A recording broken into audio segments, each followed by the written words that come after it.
Welcome to Lake County Schools Ed Talks, a podcast about all the new and exciting things going on in our district. Sponsored by Addition Financial Credit Union.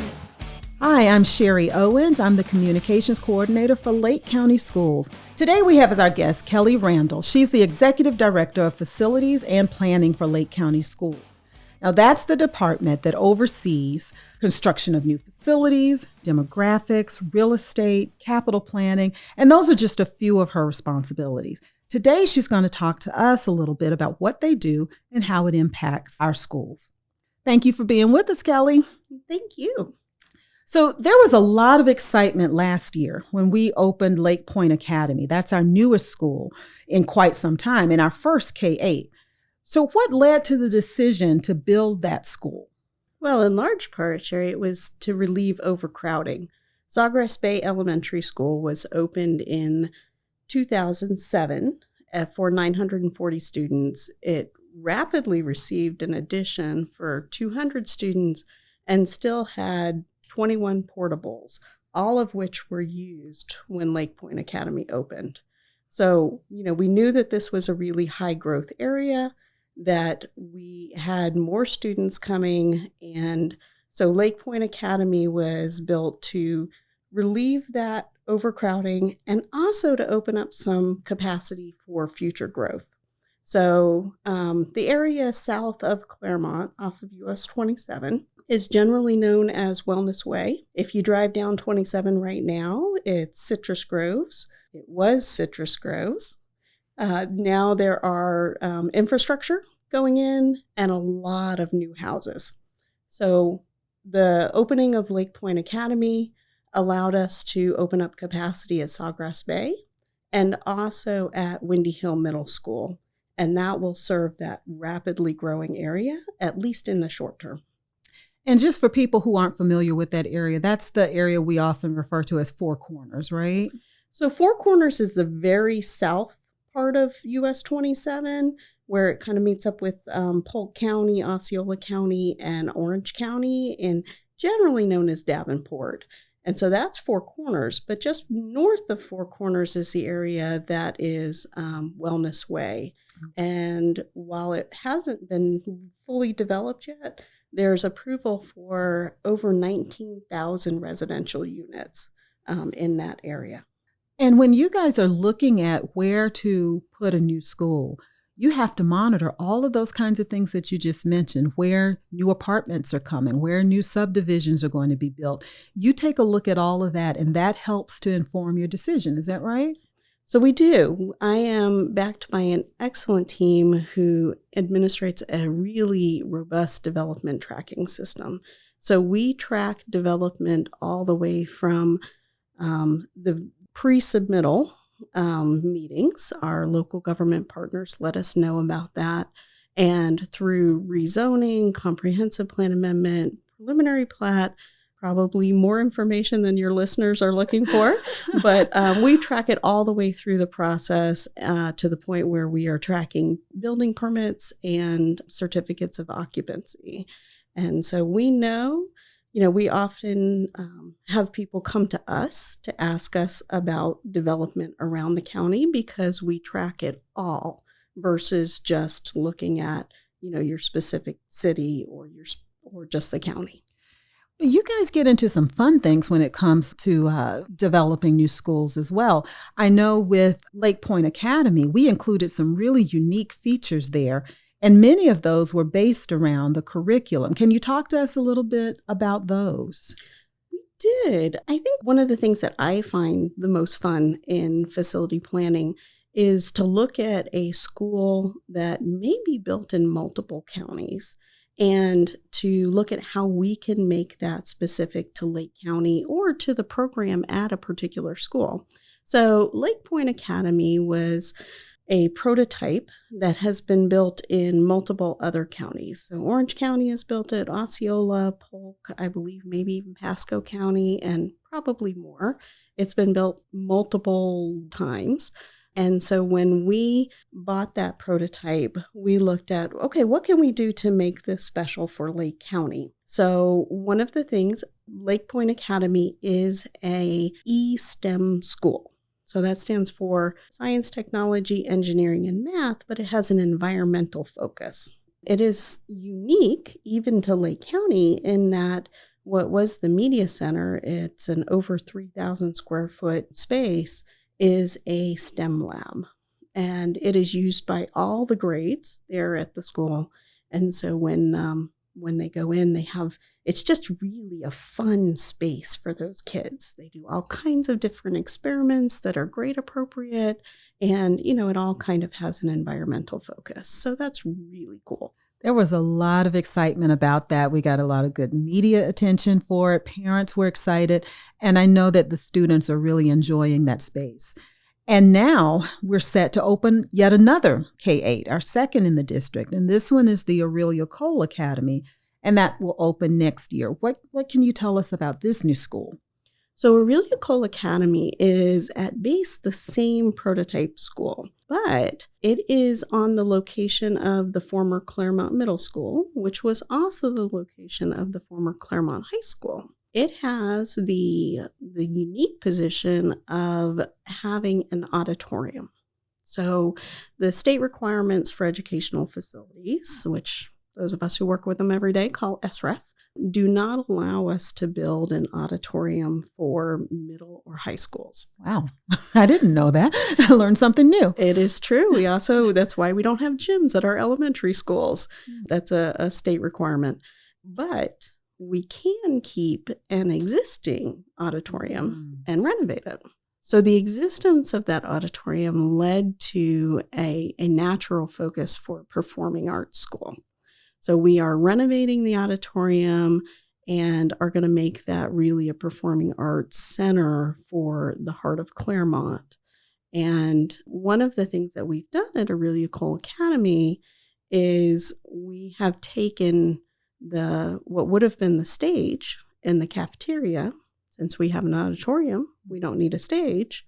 We have taken that space and we are converting it to a dance studio. So that is unique to that prototype and to some extent unique to Lake County. So it'll be really, I think, a really cool space. It's got glass walls, so students walking along the hallway will be able to see students performing in that space. And just really, I think it's going to be just a really neat feature. Yeah, that sounds really, really special. And I think that parents and students are going to be very excited about that.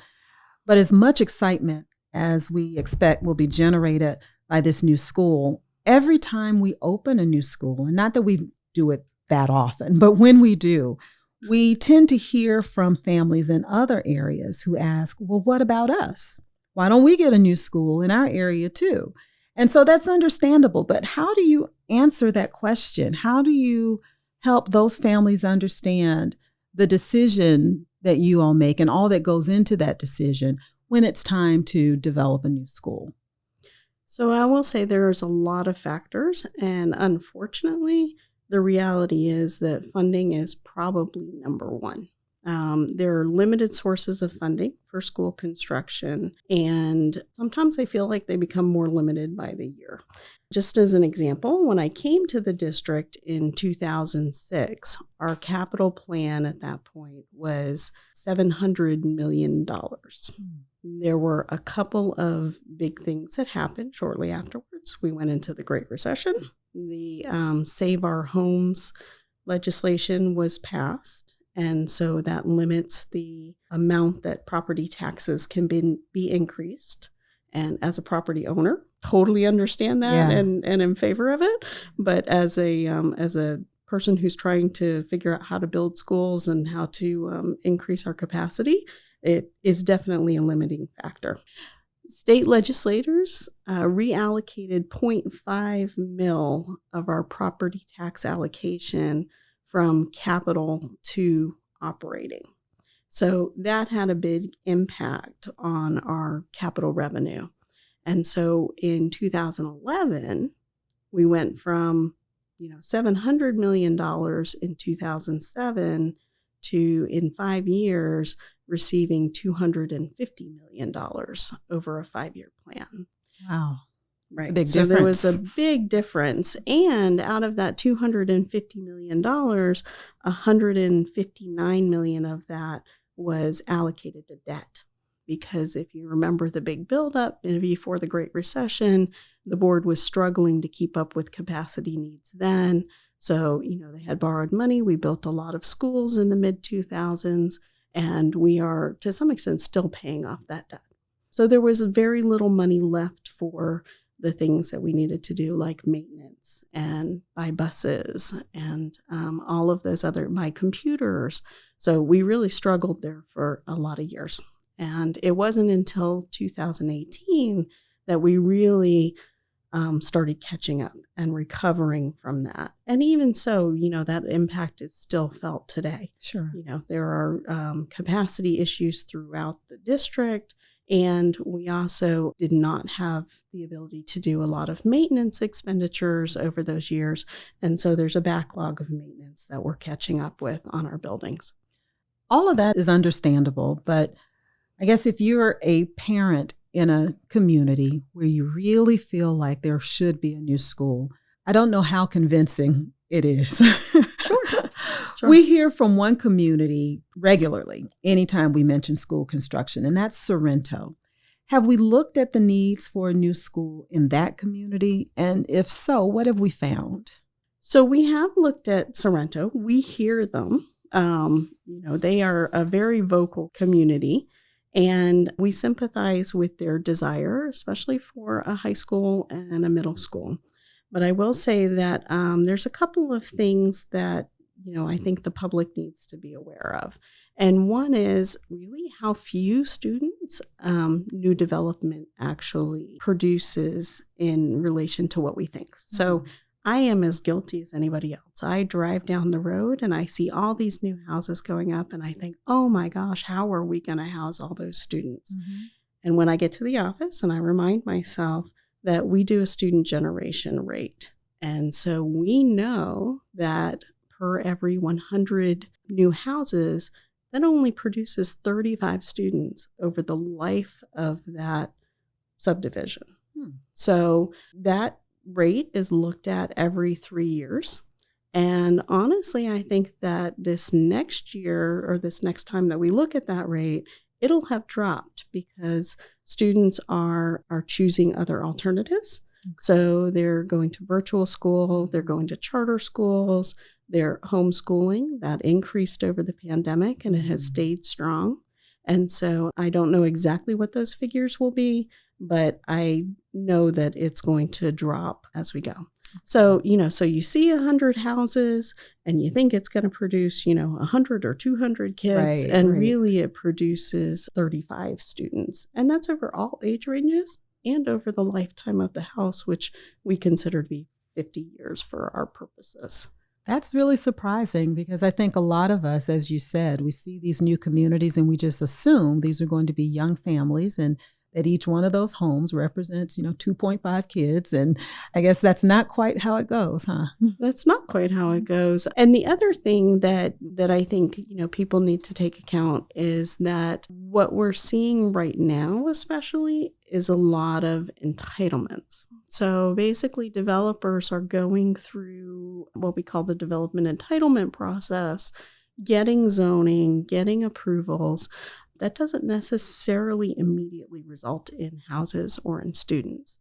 Even in the best case scenario from a developer's perspective, there's usually a 2-year gap between an approval and then when a house is actually constructed and we see the students. So our development tracking process always takes that into account, and we watch that really closely on when those students are actually going to show up, and that becomes involved in part of our planning process. So for families who may be listening to us today, who's next in line? After Aurelia Cole Academy opens, what is next in our plan for new schools and when? So there's multiple projects in play. And so, it's always very exciting. So our next project that we actually have underway right now is a replacement school for Fruitland Park Elementary School. We own a piece of property about a mile away from the current Fruitland Park Elementary School. And we have decided to replace that school on that other piece of property. So we have an architect under contract. We will be contracting for a construction manager. They have yet to be selected, but that'll be this spring. And then we have programmed the school to open in August of 2024. So Fruitland Park is next. And then after that, we have Beverly Shores Elementary School. They are a partial replacement. So there are some buildings that date to the 1960s there, and some portables. And so we'll be replacing those. We have another K-8 programmed to open in probably 2025 in the Mineola area. And that will take in all that growth that's growing in that kind of North Hancock, Florida Turnpike area. We also have programmed a renovation and replacement at Eustis Elementary School, and the replacement of the Kurt Wright 9th grade center in Eustis with an addition at Eustis High's main campus. And so those are actually sales tax projects. So they are funded through the generosity of Lake County's voters. We receive 1/3 of a cent of the sales tax. We share the rest of that with the county and the cities. And so that was committed to replacing our oldest schools and buildings over the 15-year period from 2018 to 2033. Well, we've got a lot of exciting things to look forward to when it comes to school construction. For parents who may have been listening today and didn't hear their community mentioned, I know that one question that often comes up is the question of funding. There's just not enough money to do everything all at the same time right away. And when we talk about funding, sometimes families see that the district is spending money on other things, maybe on curriculum, sometimes on pay increases, different things in the district. And they wonder, well, why can't that money be used to build a new school in my community? And what would you tell them? So one of the things that I think people need to know is that school district funding is very categorical. So when we receive funding, usually it is designated for a specific use. We only have 3 sources of capital funding for the district. Generally, there's a little bit of other money that comes in from the state, but it's generally less than $1 million a year. And while that seems like a lot in our personal budgets, in school planning, that's not really very much at all. So our 3 sources of funding are the local capital outlay, otherwise known as your property tax assessment for capital. That is our least restrictive source, but it pays for everything from maintenance to buses to computers and all of those kind of ongoing expenses that we need every year to keep our students safe and to keep up with technology changes. And so while we get a fairly good amount, it doesn't go very far when we look at that. One of the other things that we're doing is we're using that to catch up with our maintenance backlog and trying to make sure that our schools that are kind of approaching that 25 to 30 year range are in good condition for another 25 to 30 years. So the other source is the sales tax, which, as we've discussed, is implemented for a 15-year period, and that is designated to go to replacement of schools that are, much older and in condition where they've been assessed as needing replacement. So we've talked about those projects. The other is impact fees. And so impact fees are assessed by the Board of County Commissioners on new development, and they can only be used for growth. And so one of the things that I always say about school funding is that schools are a lumpy expenditure. So, you can't really add too much to incremental capacity. There are places where we can. Mount Dora High is an example where we are looking at adding an addition because we do need some high school capacity to address that growth. And we have a lot of infrastructure there that we can add to. But the other is, there's a tremendous need for a new high school in South Lake County to serve that Four Corners Wellness Way area. And that could be easily $100 million expenditure. Wow. So we have to collect that money, that impact fee money, before we can build that new high school. And, really we collect about $20 million a year in impact fees. And so that's 5 years. We're also doing other expenditures with that as we go. So that new K-8 in Mineola is an impact fee project. I didn't even mention we have 2 additions, one at the Villages Elementary School and one at Windy Hill Middle School. Those are both impact fee projects. And so, we are always trying to balance our needs with our ability to pay for those needs. So, I tell those families when they ask us, we are monitoring it closely. We are always trying to make sure that we're getting the best value for our dollars and that we're providing those seats in that capacity where we need it, when we need it. It is not the easiest job, but we do our best. And eventually, we know that we have a seat for every kid. Mm-hmm. It may not be, exactly where and what the parents want, but, we are doing our best to provide an educational facility and an educational experience for every student that they'll enjoy and that meets their needs. Well, there's certainly a lot that goes into making those decisions, a lot more than most of us ever realize. So thank you so much, Kelly, for being here with us and for talking to us about this today. And I just want to thank all of the families that have tuned in today and invite you to join us next time on Lake County Schools Ed Talks. Lake County Schools Ed Talks is a production of the Lake County Schools Communication Department, sponsored by Addition Financial Credit Union.